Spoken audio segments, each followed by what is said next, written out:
கருணை எப்படி வருது? மற்ற நேரத்தில் கருணை வரலாம்ல. உங்ககிட்ட கேள்வி நான் வைக்கிறேன், யாராவது ஒரு ஆள் பதில் சொல்லுங்க. ஐயர் ஓதுவாரும் ஓதுறனால கருணை வருதா? தெய்வ சக்தியில் வருதா? யாரா சொல்லுங்கப்பா, வேதனையில சொல்லுங்க. அண்ணே நீ சொல்லுனே. இல்ல சும்மா சொல்லலாம், இது நான் கேள்வி கேட்கல, உங்க மனசுல உள்ளதை சொல்லுங்க. தெய்வ சக்தியில கருணை வருதா? இந்த ஐயரும் ஓதுவாரும் ஓதுறாங்கல்ல மந்திரம், அதனால வருதா? அவர் சொல்லிட்டாரு. தம்பி நீ சொல்ற என்னவா? அதுல போடக்கூடிய நவதானியங்கள்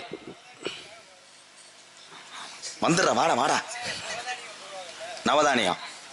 இதை நான் அப்புறம் வள்ளி வரும்போது பேசுறேன், தெளிவா பேசுறேன். வள்ளிக்கிட்ட பேசுறேன். அவன் சொன்னது ஒரு பாயிண்ட் உண்டு இல்லப்பா. அந்த ஐயரும் ஓதுவாரும் ஓதும் போது அந்த யாக குண்டத்துல எத்தனை நவதானியம் போட்டாலும் ஒரு வாசனை திரவியம் ஒன்று போடுவாங்க, ஒரு ஒளிய மாதிரி. இந்த வாசனை திரவியம் காற்றோடு காற்றா பறந்து எந்த திசையில கருணனுக்கு மட்டும் இந்த வாடை தெரியுமா, அதனாலதான் அந்த இடத்துக்கு கரடை வருது. இதே உண்மை. இப்ப நான் சொல்றத மட்டும் அண்ணே புரிஞ்சுலனே, ஏய் இன்னும் நீ பேசவே கூடாது, மெதலையை கடிச்சு அதை கடிச்சுனா எங்களுக்குள்ள சண்டை இழுத்து விட்டுறாது. இல்லப்பா நான் பெரிய தம்பிக்கு சித்தப்பா வள்ளி நாயகம் வரும்போது பேசுறேன். இதுக்குள்ள விளக்கத்தை நீங்க சொன்ன. சரி இப்ப நீங்க சொல்லுங்க. கெடாக்கி கெடா நேர்ந்து விட்டான். ஆமா, நத்தவரைக்கும் ஐயனாருக்கே கெடா நேர்ந்து வரும் வைடா, முனியனுக்கு வைடா. அவருக்குரிய கெடா தானே, போன உடனே படக்குன்னு வெட்டலாம்ல. எதுக்காக மஞ்சப்பாலை ஊத்தி கெடா அப்படி துளுத்தவனே ஏன் வெட்டுறாங்க? எதற்காகனா ஒரு வேண்டுதல் வச்சிருப்பாங்க அந்த இறைவனுக்கு. இருங்க, இறைவனுக்கு வேண்டுதல் வச்சிருப்பாங்க. அந்த வேண்டுதல் குறைவா இருக்கா நிறைவா இருக்கா என்பதற்காகவே மங்களகரமா இருக்கிற மஞ்சத்தை ஊத்துவாங்க. அது ஊத்துகின்ற போது தலையை ஆட்டு அப்படி அசையும். அப்படின்னா உன்னுடைய வேண்டுதலை நான் ஏற்றுக்கொண்டேன். அப்படி இந்த தலையை அசைக்கலன்னா அது உன்னுடைய வேண்டுதல் ஏற்றுக்கொள்ளப்படவில்லை. அதனால அந்த கிடையாது நிப்பாட்டிடுவாங்க தெரியுங்களா. ஒவ்வொரு ஊரில் அந்த தண்ணி அந்த தலையை அசைச்சாதான் தண்ணி ஊற்றி கிடையாது வெட்டுவாங்க. இல்லைன்னா திட்டு கிடையாது புத்துக்கி போட்டு அறுத்து விட்டு போயிடுவாங்க. உன்னுடைய வேண்டுதலை நான் மனதார ஏற்றுக்கொண்டேன் சொல்லிருக்காக தான் அந்த மஞ்சப்பாலை ஊற்றி தலையாட்டும் போது வெட்டுறது. ஏரியா எத்தனை எல்லாரும் ஆடு மாடு வச்சிருந்த ஆளு தானே, நாங்களும் ஆடு மாடு வச்சுட்டே இருக்குது. ஒரு செம்பரி ஆடு 500 ரூபாய் கம்மாய்க்குள்ள பத்தி விடுவான். நீந்தி அக்கறைக்கு போட்டேன்.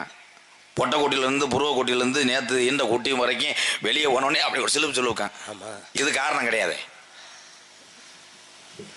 எதுக்காக கோயில் இடத்துல தம்பி நம்ம ஆடுகளே மலையில் நெஞ்சா அது ஒன்று இல்லடா, தண்ணி ஊற்றி விடு, நாளைக்கு போய் பொட்டையாட்டில் ஈண்டாட்டில் கூட ஊற்றி விடு. அந்த இடத்துல ஏன் மஞ்சப்பால் ஊத்துறாங்க? நான் சொல்லவா? சொல்லியா? மொளா ஊற்றக்கூடாது. இருங்கடா சொல்ல விடுங்கடா தம்பி. மொளகாய மஞ்சப்பால் என்பது யார்? மஞ்சப்பால் கருப்பனுடைய ஐயனாருடைய தங்கச்சி யார்? அவளுக்கு பல பேர் உண்டு. மந்தையம்மா, மாரியம்மா, காளியம்மா. அம்மனுக்கு உகந்தது மஞ்சள். விஷயத்தை கேட்கணும் எல்லாரும். கருப்பனுடைய ஐயனாருடைய முனியனுடைய ஆண் தெய்வத்துக்கு கிடா வெட்டுறாங்க, பெண் தெய்வத்துக்கு விட்டுறாங்க. ஆனால் எதற்காக மஞ்சப்பால் ஊத்துறாங்க அப்படின்னா, மங்களகரமா இருப்பதற்கு ஒவ்வொரு விஷயத்திலையும் செய்வது மஞ்சக்கிழங்கு. மஞ்சப்பாலை ஏன் ஊத்துறாங்க அப்படின்னா, அண்ணன் குருதி என்று சொல்லக்கூடிய ரத்தத்தை கருப்பன் ஏத்துக்கிறேன், என் தங்கச்சிக்கு நான் இந்த ரத்தத்தை கொடுக்க முடியாது, அதனாலதான் என் தங்கச்சிக்கு வந்தது மஞ்சப்பால் என்று மஞ்சப்பாலை ஊத்துறாங்க அம்மனுக்கு. அதுலயே அக்கா மக்கா சும்மா அடிச்சு விடுறதானா? ஆமா, நீ என்ன பண்ணுவ? அடிச்சு ஒரு பழனி மயன் அவரை இங்க இழுத்துட்டு வாடா. நீனா நாங்கெல்லாம் கோடாங்கி ஒழுக்கமா இருந்தால் நீர் வராம செஞ்சு விடுவேன். படுத்துக்கிட்டு பெரிய சேட்டு பையன் அடிச்சு விடுறதாம்டா. அதே மாதிரி ஒரு சம்பு முண்டை வேட்டி விட கட்டாளி மேல ஒரு செம்பு மஞ்சப்பாலை ஊத்துனா உடனே அந்த கெடா உத்தரவு கொடுத்துச்சுன்னா அவன் குடும்பத்திலே பக்தியோடு ஒரு மனதோடு நமக்கு நேர்த்திக்கடன் போட்டு கடா வெட்டான்னு இந்த சாமி ஏத்துக்கிறோமா? இவங்க 4 பேர் தட்டுறதால சந்தேகம் இருக்குடா. அந்த ஆளு பேர் பெரியப்பா உனக்கு வைக்கிறேன் கொத்தா பெரியாப்பா. நெசமாத்தே அண்ணே, ஒரு தடவை ஒரு குடம் இந்த மஞ்சப்பாலை ஊற்றிட்டு ஒவ்வொரு சில கடா வந்து உத்தரவு கொடுக்காதுல்ல, திருப்பி இது பண்ணுவாங்க. அப்ப அதுல தெரிஞ்சு போயிருமா அந்த குடும்பத்துல இன்னும் நிறைய கஷ்டம் இருக்குடா, இந்த என்னுடைய வாகனத்தை நான் ஏத்துக்கலடா, இன்னமும் உன் குடும்பத்தை நான் சரி செய்து விட்டு ஏத்துக்கிறேன் என்று சொல்லுமா நம்ம குலசாமி வெற்றசாமி. சில ஊர்லாம் பார்த்தா 12 குடம் ஊத்துவாங்க, துளுக்கவே துளுக்காது. அப்ப அதுல தெரிஞ்சு போகும். 2 கேள்வி. நீங்க சொன்னது புராண ரீதியா நீங்க பேசுவது உண்மை. ஏன்னா உங்களுக்கு உள்ள அறிவு சார்ந்த விஷயங்கள் கோமாளி எங்களுக்கு இருக்கா சாமி. இன்னொரு கேள்வி, என்ன கேள்வி கேட்டேன்? நீ நிறைய கேட்டது எனக்கு என்ன தெரியும்? எனக்கு மறந்து போச்சு. அவர் பேச நான் உள்ள இருக்கும்போது நீ பேசிக்கிட்டு இருந்தியா ஐயா? உள்ள இருக்க வெள்ளரிக்காயில இருக்க, அதை கேட்கல. தம்பி என்னடா கேட்டேன்? யாரா சொல்லுங்க. உனக்கு மறந்து தம்பி ஸ்டாண்டோட எத்தி புரியும். அப்புறம் அது கிடையாது. கும்பாபிஷேகத்துக்கு ஐயர் மட்டும் வருவாங்களா இல்ல ஓதுவார் வருவார்களா? ஐயர் கிடையாது தெரியுமா? ஐயர் வந்து படிவடை செய்ய, அவங்களுக்கு அந்த ஓதுவார்களுடைய பணிவடை செய்யறதுல ஐயர். ஐயருக்கு நீங்க சொன்னீங்களே வரகத்துக்கு நவதானியங்கள் தெரியுங்களா? 9 நவதானியம். அதில் வரகன்னு ஒரு நவதானியம் போடுவாங்க. எதுக்கு வரக போடுறாங்க தெரியுமா? நான் இதெல்லாம் வள்ளிக்கிட்டு பேசலாம் நினைச்சேன், மாப்பிள்ளை வச்சுட்டு தான் பேசணும். நல்லிட்ட பேச. அதாவது கோயில் கட்டி கும்பாசம் ஊருக்குள்ள தான், கோயில் கும்பாசம் அப்படின்னா ஊருக்குள்ள தான் இருக்கும். அப்ப அந்த வரகு ஏன் போடுறாங்கன்னா இடியை தள்ளிவிடக்கூடிய சக்தி வரகுக்கு மட்டும்தான். அதனால அந்த வரகு என்ற தானியமா அதில் போடுவாங்க. ஏன் 12 வருஷத்துக்கு ஒரு வாடி கும்பாசம் செய்யணும், ஒரு முறை கும்பாசம் செய்யணும் தெரியுமா? ஏன் 12 வருஷத்துக்கு அப்புறம் செய்யறாங்க? ஏன் தெரியும் 12 தெரியுமா? ஏன் 15 வருஷம் செய்யலாம், ஏன் 20 வருஷம் செய்யலாம்னா? இந்த நத்த வரைக்கல வருஷம் செஞ்சா பூரா வரி காசு யாரு கொடுக்கறது? நான் 42 சொல்றாங்க. கும்பாசம் செய்யும் போது அண்ணன் ஐயா சொன்னாரே, இறைவன் தரி, இறைவனை செய்யறேன், இறைவனுக்கு உயிரை கொடுப்பது மனிதன் தாயா தெரியுமா? அதற்கு முன்னாடி சாதாரண கல்லு சிலையை வடிவமைப்பது மனிதனாகப்பட்டவன், உயிர் கொடுக்கப்பட்ட மனிதனாகப்பட்டவன். 48 என்பது ஒரு மண்டலம். நம் மண்டலம் என்பது ஒரு மனிதனுடைய வாழ்க்கையை தீர்மானம் செய்யக்கூடியது. 20 லட்சத்திற்கு 12 ராசிகள், 9 கிரகங்கள், 3 கூட்டங்கள், 48. 48 என்பது ஒரு மண்டலம். இந்த மண்டலத்துக்கு தான் 48 60 குழந்தைகள் தமிழ் வருடங்கள், 60 தமிழ் வருடங்கள் 40 சேர்ந்து ஒரு மண்டலத்தை சேருங்க 108. இந்த விபத்துக்குள்ளாகி ஒரு வந்து வாகனம் ஏற்றி போதுன்னா எதுக்கு அதுக்காக 108 வச்சாங்க? சும்மா இருப்பாங்களா? ஒரு மனிதனுடைய ஆதிக்கத்தை கடைசி வரை முடிப்பது அந்த 108 தான் இருக்கு. பிறப்பும் இறப்பும் அதுதையே சுமந்து செல்லுது. அதுக்கு தான் 108 வச்சாங்க. நிறைய பேசலாம், நான் வள்ளிக்கிட்ட பேசிக்கிறேன், நீங்க கேட்டாக்கலாம் அப்புறம் பேசுவோம். இப்ப நான் கேட்கிறேன், 108 ஆம்புலன்ஸ் வச்சாங்க, மனிதனுடைய வரலாறு சொன்னீங்க, பாடியை தூக்கிட்டு போறது எது? என்ன பாடியை தூக்கிட்டு போறதா? அது என்ன எமே வண்டியா? இன்னைக்கு எப்படி அன்னைக்கு அன்னைக்கெல்லாம் நம்ம இறந்த சடலத்தை எடுத்து செல்வது வந்து ஊர்ல சொல்லுவாங்க பாடைன்னு சொல்லுவாங்க. ஒண்ணு அதை சுமந்து செல்வது. இன்னைக்கு தான் விஞ்ஞான உலகமா ஆயிடுச்சு. பாடிங்கிறாங்க, அப்புறம் 2 எழுத்துல ஒருங்க எந்த யார்ட்டு சாமன்னு தெரியாது, உள்ள தள்ளி விட்டு இது அவிட்டா இவன்ட்டானோட தெரியாது. விஞ்ஞான உலகம் பிறந்துருச்சு. நீங்க சொன்னது போல நவதானியங்களுடைய சக்தி போடும்போது அதில் போடக்கூடிய மூலிகை கூடிய அந்த தன்மை வாசனை திரவியத்தை இழுக்கக்கூடியது கருவனுக்கு மட்டும்தான், செம்பட்டை கூட கருவனுக்கு மட்டும்தான், வேற எந்த கருவனும் கிடையாது. அது அந்த கருவனுக்கு பேர் செம்பட்டையான். ஆமாங்க, செம்மடையான்னு சொல்லுவாங்க, செம்மடையான் சொல்லுவார்கள். அந்த கருணு மட்டும் தான் அந்த வாசனை திரவியத்தையும் சுவாசிக்கக்கூடிய தன்மை அதுக்கு மட்டும் தான் உண்டு. அதனாலதான் இங்க அந்த வாசனை எந்த திசையில் இருக்குது, எந்த காத்து பக்கம் வருதோ அந்த திசை நோக்கி கருவப்பட்டு வருவாங்க. அருமையான வழக்கம். நிறைய விஷயங்கள் இருக்கு. ஏன்னா எல்லாம் தெரிஞ்சவங்களும் கிடையாது, எல்லாம் அறிந்தவர்களும் கிடையாது, ஒன்றும் தெரியாதவர்களும் கிடையாது. இவ்வளவு அறிவா பதில நீங்க யாருன்னு கேட்டேன், உங்களை யாருன்னு கேட்கிறேன். அது கேட்க கூடாது. ஏன் கேட்க கூடாது? எங்க குடும்பத்துல பல சண்டை இருக்கு. நீ எத்தனை சண்டையை வச்சுக்க? நீ யார் முதல்ல? யாரியா யூரியானுக்கிட்டு தேவையில்லாத. நீங்க யாருன்னு கேட்கிறேன். இது நான் கேட்கணுமுங்க, நீ ஏன் புத்திரிய? ஏன் நீங்க ஏன் கேட்கறீங்க? இடம் எங்க இடம்ங்க? யார் சொன்னது? ஆமா, மறுக்க வாயை கொடுத்துட்டு புண்ணாக்க கூடாது. இது உங்க இடம் சொன்னீங்கன்னா அப்புறம் நான் இப்ப கிண்டு கிழக்கத்துருவேன். நீ கிளங்கெடுக்கிறதுக்கு முன்னாடி பனங்காய உண்ணவே நான். அதுக்கு முன்னாடி அந்த இடத்துல யாரு உண்ணாரு உனக்கு தெரியும்? நீங்க யாரு?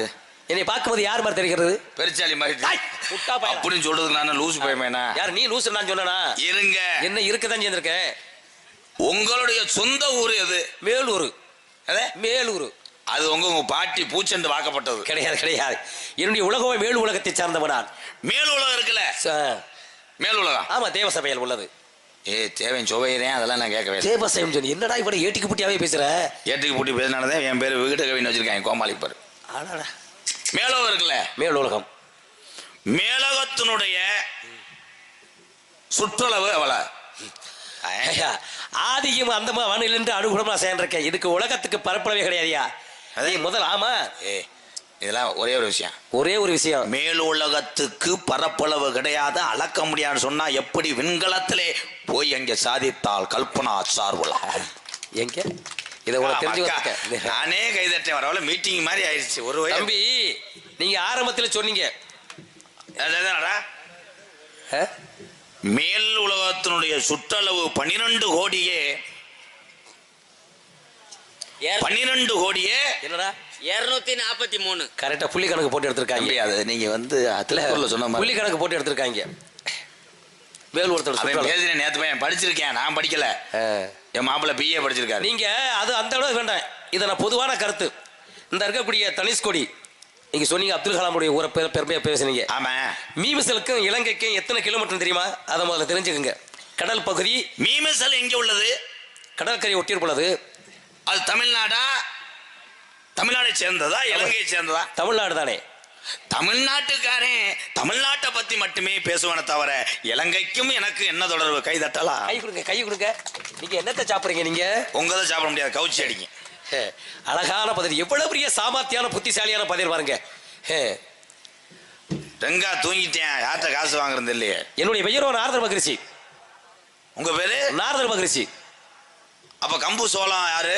நாரதர் மகரிஷின்னு சொல்ல ரிஷி தபம் செய்யக்கூடியவனா? இல்ல பச்சரிசி கூடு விட்டு கூடு வாயக்கூடியவன். நான் வெளுத்தாடி போட்டு உடனே போயிருவேன். தண்ணி மேல நடக்கக்கூடியவனா? நான் தண்ணியை போட்டு நடப்பேன். சிறுசை பெருசாக்குவேன். என்ன என்ன என்ன என்ன ஆமையா என்ன சொன்னீங்க? சிறுசை பெருசாக்குவேன், பெருசை சிறுசாக்குவேனா? ஆண்டவா கங்காதரா காசிநாதா ஏழுமலையானே, நான் கும்பிட்ட சாமியினை கைவிடலே. என்னப்பா கும்பிட்ட சாமி கைவிடலையா? உன்னை விட்டுட்டு போயிருவேன். நீங்க பிறகுத்தீங்க விட்டு அதை சேராது. என்னதான் கேட்க போற? கேளு, வரம் கேட்க போறியா? சிறுசை பெருசாக்கு வர என்ன? எல்லாம் வாங்க, மணியாச்சு. சிறுசா பெருசாக்கு. ஆமையா பிறந்ததுல இருந்து இவனை ஏயா இடையில கூப்பிடுறீங்க? இவனுக்கு தான் ஆக்கணும் பெருசா. அப்படியா? 18 வருஷமா இருக்கியா? ஏற்கனவே பெருசா தானே இருக்கிறேன். வளரணும். எந்த வளர்ச்சி? உயரத்தை சொல்றியா, உன்னுடைய அறிவு சான்றிதழை சொல்றியா, இல்ல அறிவுபூர்வமா வளர்ச்சி சொல்றியா? குஞ்சு என்னது? அவன் ஒரு கலர் கோழி குஞ்சு ஒண்ணு வளர்க்குறேன். அதை பெருசாக்குறதுக்கு என்ன இற ஓடணும்னு கேட்க தம்பி. அப்படி அரைஞ்சு உள்ள வச்சு. இவர்களுக்கெல்லாம் நீங்க தானே வாத்தியாரு? வாத்தியாரே அப்படி தெரியல. நீங்க தான் வாத்தியாரு. அதனால உங்க சிசர்களும் அழகாக தமிழ்ல பேச. தாங்களிடம் உரையாடலை கொண்டிருக்கலாம், இவர்கள் எல்லாம் சிரித்துக் கொண்டிருப்பார். ஆனால் சிந்திக்க வைக்க வேண்டியது உங்கள் கடமை, சிரிக்க வைப்பது கோமாளியுடைய கடமை. அன்புக்குரிய நாரதர் மகரிஷியே, தாங்கள் புருஷனாக பெற்றது இல்ல அரசனாக பெற்றது? என் தாயாகப்பட்டவன் கலைவாணி, தந்தையாகப்பட்டவன் பிரபதம் 4 ஜோடி 70 தொட்டன் 84 ஜீவராசையும் படைக்கக்கூடியவனார். உங்களை பத்தி தெரியும். குறிப்பறிவின் தன்மை குறிஞ்சி நாட்டு மன்னர்களுக்கு திறமை. ஆமா சாமி. உங்களுடைய பெயரு? என் பேரு வீரத்தேவன். வீரத்தேவன், கிள்ளி வளவன், சேங்கை மாறேன். சேங்கை மாறன். பெண்களுடைய பெயர்கள்? பொம்பளை. பெண்களுடைய பெயர்கள் கேட்டேன். வள்ளி. ஏன் ஆளு? உனக்கெல்லாம் ஒரு ஆளா? உள்ள ஒரு கதவாளி வளர்க்கிறேன். வள்ளிங்கிறது யாரு? உங்களுடைய ஆளுங்கிறது வள்ளிங்கிறது யாரு? என் தங்கச்சி. கூட பிறவா சகோதரி இருக்கை. ஆமா. அடுத்த பெண்களுடைய காதலி. ஆமாங்க. அந்த பெண்களை அழைத்துவார்கள், ஆசீர்வாதம் வழங்க வேண்டும். உள்ள போங்க. நம்ம பப்புல அப்பா மாதிரியே இருக்கா அப்படில? அதே சிமெண்ட் மூட சொந்தக்காரர் தானா? ஆமா, சொந்தக்காரன் தெரியாதா? யாரு? தம்பி போங்க தம்பி. ஏலே அந்தந்தண்டி யானை குட்டிக்கு வாங்கின பேண்ட்டை போட்டு இன்னும் பத்தலையே. ஏய், நாளைக்கு சிமெண்ட் சாக்க பூரா வெட்டி தைக்கணும்டா அவனுக்கு.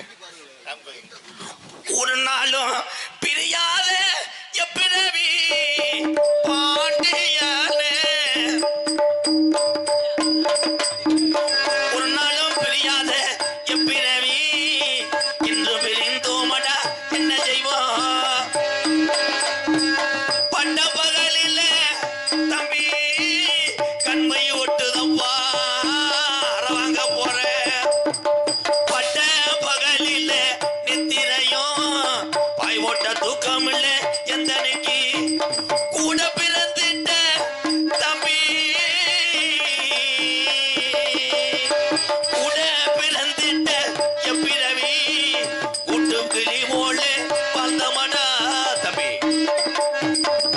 அஞ்சாவது இது எவன் சொல்லி ஐயருமைய கட்டி பிடிச்ச அழுது கண்ணுமைய போற எழுதி விட்டு போறேன். இது எவன்டா சொல்லி கொடுத்தவன்? கண்ணே